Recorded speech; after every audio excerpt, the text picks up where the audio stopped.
मुंबईतील विद्यार्थ्यांच्या आंदोलनादरम्यान पोलीस गाडीसमोर निडरपणे उभ्या राहिलेल्या रिया अहिरनं शरद पवारांची भेट घेतली आहे। या भेटीचा फोटो खासदार सुप्रिया सुळेंनी सोशल मीडियावर शेअर केलाय। रियानं एकटीनं आंदोलकांना घेऊन जाणारी पोलीस गाडी अडवली होती।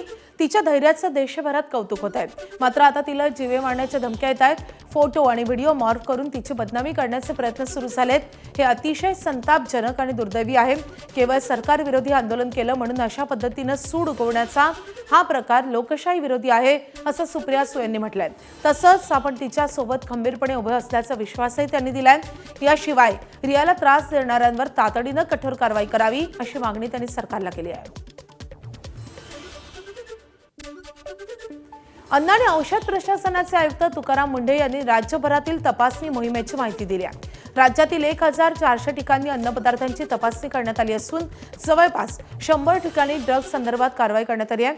तसंच 400च्या जवळपास काही ठिकाणी सस्पेन्शन्स आणि इम्प्रूव्हमेंट नोटीसही बजावण्यात आली आहे। नागरिकांना शुद्ध आणि सुरक्षित अन्न औषध मिळालं पाहिजे यासाठी सर्वांनी नियमांचं पालन करावं असं आवाहन मुंढेंनी केलं आहे। महाराष्ट्रामध्ये आपण जवळजवळ 1400च्या आसपास इन्स्पेक्शन केलेले आहेत। फूडच्या बाबतीत 100च्या आसपास आपण ड्रगच्या बाबतीत कारवाई केलेली आहेत। त्याच्यामध्ये जे सिव्हिअर व्हायलेशन्स आहेत त्याच्यामध्ये आपण सस्पेन्शन केलेले आहे। 400च्या आसपास जवळजवळ इम्प्रूव्हमेंट नोटीस दिलेले आहेत आणि नियमापासून कारवाई करतो जेणेकरून नागरिकांना शुद्ध अन्न सुरक्षित अन्न भेटलं पाहिजे, सुरक्षित औषधं भेटली पाहिजेत आणि एफबीओनी त्या नियमांचं पालन केलं पाहिजे या दृष्टीने आपला प्रयत्न आहे। गर्भलिंग निदान आणि अवैध गर्भपात करणाऱ्या बोगस डॉक्टरला अकोला आरोग्य उपसंचालकांच्या पथकानं रंगेहात पकडले। बुलढाणा लगतच्या सुंदरखेड येथील एका आलिशान घरावर छापा टाकून डमी रुग्ण पाठवून डॉक्टर गवई याला गर्भलिंग चाचणी करताना पकडण्यात आले। तपासणीत त्याच्याकडे कोणतीही अधिकृत पदवी नसल्याचं समोर आलं असून गर्भपातासाठी लागणाऱ्या गोळ्यांचा मोठा साठाही जप्त झालाय। यापूर्वीही या डॉक्टरवर अशा प्रकारची कारवाई झालेली आहे। या प्रकरणी बुलढाणा जिल्हा शल्य चिकित्सकांच्या माहिती देण्यात आली असून बुलढाणा शहर पोलीस ठाण्यात गुन्हा नोंद करण्याची प्रक्रिया सुरू आहे। कंप्लेंट आली होती की बुलढाण्यामध्ये गर्भलिंग निदान होत आहे। त्या अनुषंगाने डिकॉय केस घेऊन आलो होतो। डॉक्टर गवई यांच्या इथे पेशंट घेऊन आलो होतो। तर त्या ठिकाणी आम्हाला एक टॅबलेट मिळून आलेला आहे तो आणि काही औषधी होती त्याचं आम्ही आणि जिल्हा शल्य चिकित्सक बुलढाणा यांच्या टीम PCPNDT टीम मार्फत ते सर्व सील केलेलं आहे आणि पुढील कारवाईसाठी आम्ही जिल्हा शल्य चिकित्सक बुलढाणा यांना ते सर्व रिपोर्ट करणार आहे। नाशिकच्या निफाड तालुक्यात युरिया खताचा काळाबाजार करणाऱ्यांवर कारवाई करण्यात आली आहे। जिल्हा परिषदेच्या कृषी विभागाच्या भरारी पथकानं आणि लासलगाव पोलिसांनी संयुक्तपणे कारवाई केली आहे। लातूर येथून मुंबई आणि अहमदाबाद इथं काळाबाजारासाठी अनुदानित युरिया खताची वाहतूक केली जात असल्याच्या गोपनीय माहितीच्या आधारे हा छापा टाकण्यात आलाय। या कारवाईत सुमारे 19 लाख रुपये किमतीच्या 761 युरिया खताच्या गोण्या तसेच सुमारे 65 लाख रुपये किमतीचा ट्रक आणि आयशर टेम्पो असा एकूण अंदाजे 84 लाख रुपयांचा मुद्देमाल जप्त करण्यात आलाय। या प्रकरणी 4 संशयितांना लासलगाव पोलिसांनी ताब्यात घेतलं आहे। विंचूर परिसरात एका शेडमध्ये जे अनुदानित युरिया आहे ते इंडस्ट्रियल युरियाच्या बॅगमध्ये बदल करून त्याचा काळाबाजार करण्याचा काही व्यक्ती प्रयत्न करत होत्या। लातूर जिल्ह्यातून आलेल्या गाडीतून तो माल इथं ट्रान्सफर करण्यात येत होता। त्याला कृषी विभागाच्या पथकाने पोलीस प्रशासनाच्या मदतीने ती गाडी पकडलेली आहे आणि जवळपास 761च्या जवळपास त्या गोण्या असा माल पकडण्यात आलेला आहे आणि त्याच्यावर FIR करण्याची कारवाई सुरू आहे। भिवंडीच्या गंगारामवाडी परिसरात कोहिनूर इमारतीचं दुरुस्तीचं काम सुरू असताना इमारत अचानकपणे कोसळली होती। त्यामुळे 10 जणांचा मृत्यू झाला होता तर 3 जण जखमी झाले होते। या घटनेनंतर भोईवाडा पोलीस ठाण्यात इमारतीचे मालक बिलाल अहमद अबुबकर खान आणि कंत्राटदार अशोक पासवान विरोधात गुन्हा दाखल झालाय। तर या इमारत दुर्घटनेत कंत्राटदार अशोक पासवान यांचा देखील मृत्यू झालाय। त्यामुळे प्रशासनानं मयतावर गुन्हा दाखल केलाय। तसंच दुसरीकडे भोईवाडा पोलिसांनी इमारतीत राहणाऱ्या अमृतलाल निषाद याला ताब्यात घेतलंय। कारण अमृतलाल निषाद हा इमारतीतील रहिवाशांकडून पैसे गोळा करून त्यांनी अशोक पासवान याला दुरुस्तीच्या कामासाठी कंत्राट दिलं होतं। त्यामुळे पोलिसांनी अमृतलाल निषाद यालाही ताब्यात घेऊन त्याची चौकशी सुरू केली आहे। लवकरच त्याच्या विरोधात देखील गुन्हा दाखल होण्याची शक्यता आहे। सीजेपीचे संस्थापक अभिजित दिपकेंच्या भेटीगाठीवरून आता मित्रपक्षांमध्येच वादाची ठिणगी पडली आहे. दिपके संभाजीनगरमध्ये परत आल्यानंतर त्यांना भेटण्यासाठी सत्ताधारी शिवसेनेचे नेते गेले होते. मंत्री संजय शिरसाट आणि आमदार बच्चू कडू यांनी दिपकेंची भेट घेतली होती. मात्र यावरून आता भाजपनं नाराजी व्यक्त केली आहे. अभिजित दिपकेंनी सरकार विरोधात आंदोलन केलं होतं. त्यांना एनडीएतले नेते भेटले हे चुकीचं आहे असं भाजपचे आमदार प्रवीण दरेकर यांनी म्हटलंय. त्यांनी कडूंना नौटंकीबाज म्हणत जोरदार टीका केली आहे. शिंदेनी दोन्ही नेत्यांना समज द्यावी अशी मागणी दरेकरांनी केली आहे. त्यामुळे आता शिंदे नेमकी काय भूमिका घेणार हे पाहावं लागेल. आज त्या ठिकाणी जे नेते भेटायला गेले ते एनडीएमध्ये सत्तेत त्या ठिकाणी आहेत. बच्चूकडे तर नौटंकीबाज त्या ठिकाणी आहेत. शिंदे साहेबांनी आमदार केल्यानंतर सुद्धा त्यांची प्रसिद्धीची हाव काही लपत नाही आणि आमदारकीनं रचनात्मक कामांनी प्रसिद्धी मिळणार नाही आणि त्याच्यामुळे दिपकेंच्या घरी गेल्यावर बातमी होईल आणि आपण आंदोलनकर्त्यांचे पुरस्कर्ते आहोत अशा प्रकारे आपली राजकीय दुकानदारी करायला मिळेल याच उद्देशानं बच्चू कडू त्या ठिकाणी गेले.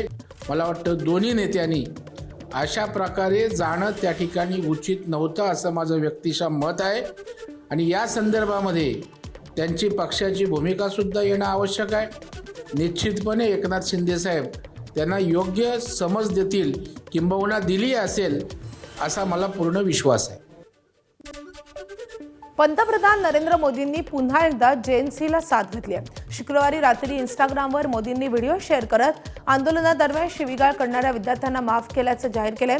माझ्या आणि माझ्या दिवंगत आईबद्दल वापरलेले अपशब्द नक्कीच वेदनादायी होते. मात्र तरुणांना त्यांच्या चुकांमधून शिकण्याची संधी मिळायला हवी. आपल्या मनात कोणतीही कटुता नाही अशा शब्दात मोदींनी तरुणांना सुधारण्याची संधी दिली आहे. तर विरोधकांनी मोदींवर जोरदार हल्लाबोल केलाय. तसंच सोशल मीडियावरही मोदींना स्वयंघोषित विश्वगुरू असं संबोधत लक्ष करण्यात आलंय. मात्र जंतर मंतरवरील आंदोलनामुळे देशातील तरुणाईचा उद्रेक पाहायला मिळतोय. त्यामुळे पंतप्रधान जेएनसी स्टाईलमध्ये संवाद साधताना दिसून येत आहेत.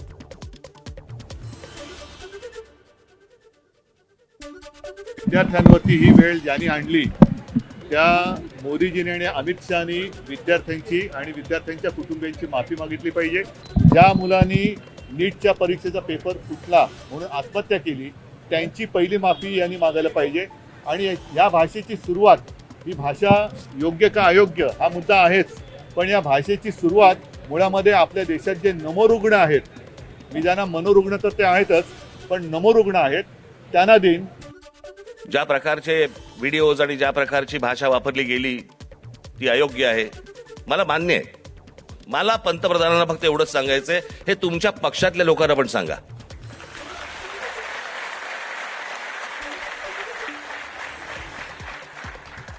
महात्मा गांधींपासून जवाहरलाल नेहरूंपासून इंदिरा गांधींपासून आतापर्यंत सगळ्यांपर्यंत आमच्यापर्यंत ज्या प्रकारची तुमची ट्रोलची जी काही टीम प्रत्येक राज्यांमध्ये जी बसवलेली आहेत, लोक बसवलेली आहेत, इतक्या शिव्या पडतात, इतक्या गोष्टी होतात, ही यांचीच माणसं भरलेली आहेत. मला असं वाटतं पंतप्रधानांनी त्याही लोकांना सांगावं की त्यांनी बंद करावं म्हणून. हे गेल्या 12 वर्षातच सगळी सुरुवात झाली. दिल्लीतील आंदोलनासंदर्भातील एका पोलीस अधिकाऱ्याच्या कथित AI जनरेटेड व्हिडिओ सोशल मीडियावर शेअर केल्याप्रकरणी काँग्रेसचे आमदार भाई जगताप यांच्या विरोधात सायबर पोलीस ठाण्यात गुन्हा दाखल झालाय. हा व्हिडिओ कृत्रिम बुद्धिमत्तेच्या अर्थात माध्यमातून तयार करण्यात आल्याचं समजल्यानंतर त्यांनी संबंधित पोस्ट हटवलेली आहे. या प्रकरणावर प्रतिक्रियाही दिलेली आहे. भाई जगताप म्हणतात, माझ्या विरोधात गुन्हा दाखल झाल्याचं मला माध्यमातून समजलं. संबंधित व्हिडिओ AI जनरेटेड असल्याचं लक्षात येताच मी तो तातडीनं डिलीट केलाय. या व्हिडिओमुळे कुणाच्या भावना दुखावल्या असतील तर मी दिलगिरी व्यक्त करतो असं भाई जगताप यांनी म्हटलंय.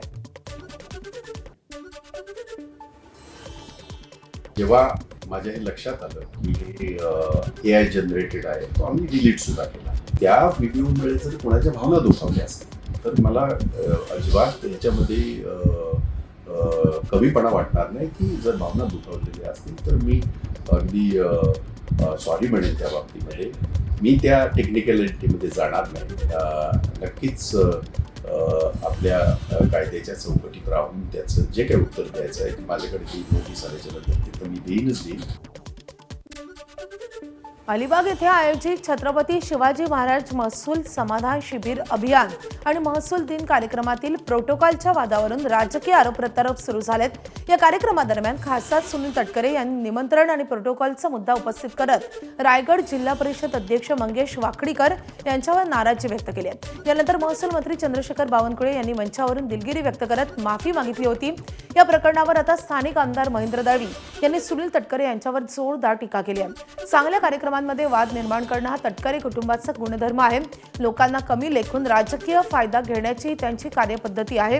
हा संपूर्ण रायगडवासियांचा अवमान असून जनता योग्यवेळी त्यांना उत्तर देईल असा घणाघात दळवींनी केलाय। महसूल दिनाच्या कार्यक्रमातून सुरू झालेला हा वाद आता रायगडच्या राजकारणात नव्या संघर्षाला तोंड फोडण्याची चिन्ह दिसत आहेत।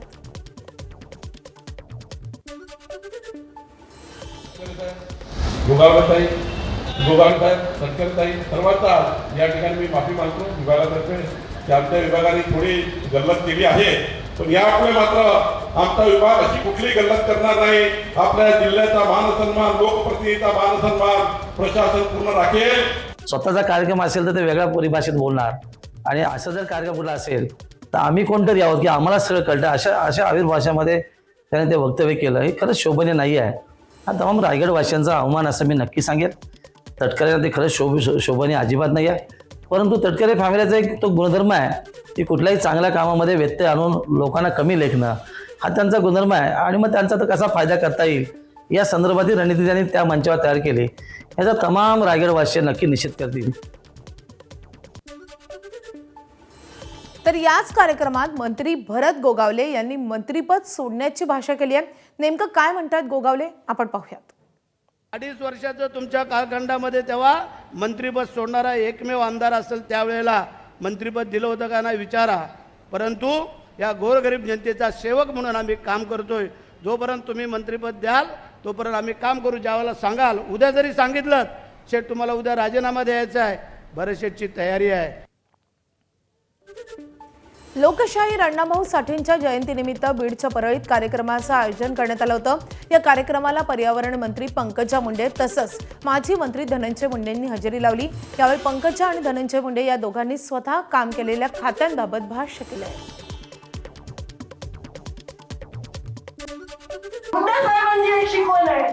मुंडे साहेबांनी सांगितलं जे पद आपल्याला मिळतं ते पद आपल्या नावाने ओळखलं गेलं पाहिजे, या संस्कारात आम्ही वाढलेलो आहोत। माटेगावला 5 कोटी रुपयासाठी आपल्या अण्णांसाठी यांच्या स्मारकासाठी माझ्या खात्यात त्यावेळी मी सावित्रीबाई फुलेंच्या नायगाव या जन्मस्थळी दिला, त्यावेळी जिजाऊंच्या जन्मस्थळी तितके दिला। अण्णाभाऊ साठेंच्या विचाराने प्रेरित होऊन या परिस्थितीत सुद्धा या खात्यांचं नाव होईल असं काम करण्यासाठी मी सरगरत राहीन आणि तुम्हाला अभिमान वाटेल। मला मंत्री व्हायची पहिली संधी मिळाली। जो विभाग परमपूजनीय डॉक्टर बाबासाहेब आंबेडकरांनी या देशाला दिला, त्याच विभागाचं पहिल्यांदा मला मंत्री म्हणून कारभार करायची संधी। विधान परिषदेला ठराव घ्यायला लावा, साहित्य रत्न लोकशाहीर अण्णाभाऊ साठे यांना मरणोत्तर भारत रत्न दिला गेला पाहिजे। ठराव घेणारा पहिला सार्वजनिक बांधकाम विभागातील मराठवाडा प्रादेशिक विभागाचे मुख्य अभियंता अतुल चव्हाण यांनी तडकाफडकी राजीनामा दिलाय। ते भाजपचे आमदार अनुराधा चव्हाण यांचे पती आहेत। अतुल चव्हाण यांनी पदोन्नती रखडल्यानं नाराज होऊन राजीनामा दिल्याची चर्चा आहे, मात्र लोकप्रतिनिधींच्या तक्रारींची चौकशी सुरू असल्याची माहिती समोर येते।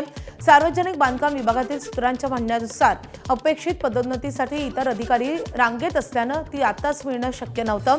राजीनामा मुख्य सचिवांना मिळाल्यानंतर पुढील प्रक्रिया सुरू होईल। अमरावतीमधील संवाद तरुणाईशी या कार्यक्रमात एफडीएचे आयुक्त अधिकारी तुकाराम मुंडेंनी तरुणाईशी थेट संवाद साधलाय। आपल्या पारदर्शक प्रशासकीय शैलीसाठी ओळखले जाणारे अधिकारी तुकाराम मुंडेंना ऐकण्यासाठी मोठ्या प्रमाणात यावेळी गर्दी झाली होती। हा कार्यक्रम PR पोटे शैक्षणिक संस्थेच्या स्वामी विवेकानंद सभागृहात आयोजित करण्यात आला होता। यावेळी तुकाराम मुंडेंनी विद्यार्थ्यांना कोणता कानमंत्र दिलाय आपण पाहूया।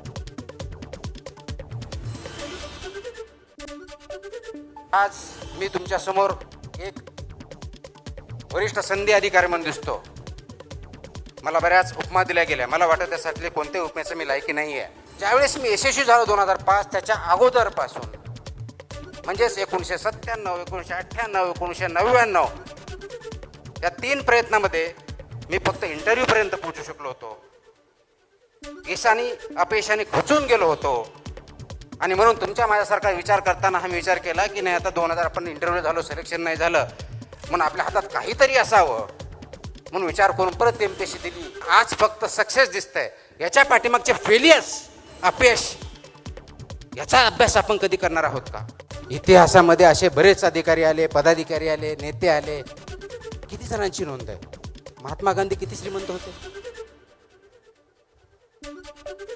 नेल्सन मंडेला किती श्रीमंत होते? डॉक्टर बाबासाहेब आंबेडकर कोणते मोठे बंगले होते? शिवाजी महाराजांनी स्वतःचे असे किती बंगले बांधून त्याच्यात राजवाडे तयार केले होते? त्यांना आपण का विसरत नाही? जगाच्या इतिहासावरती, आपल्या काळजावरती त्यांचं नाव का कोरले गेलेली आहेत? का आपण फक्त बिल गेट्सचं आणि यांचंच नाव घेऊन पुढे जातोय का?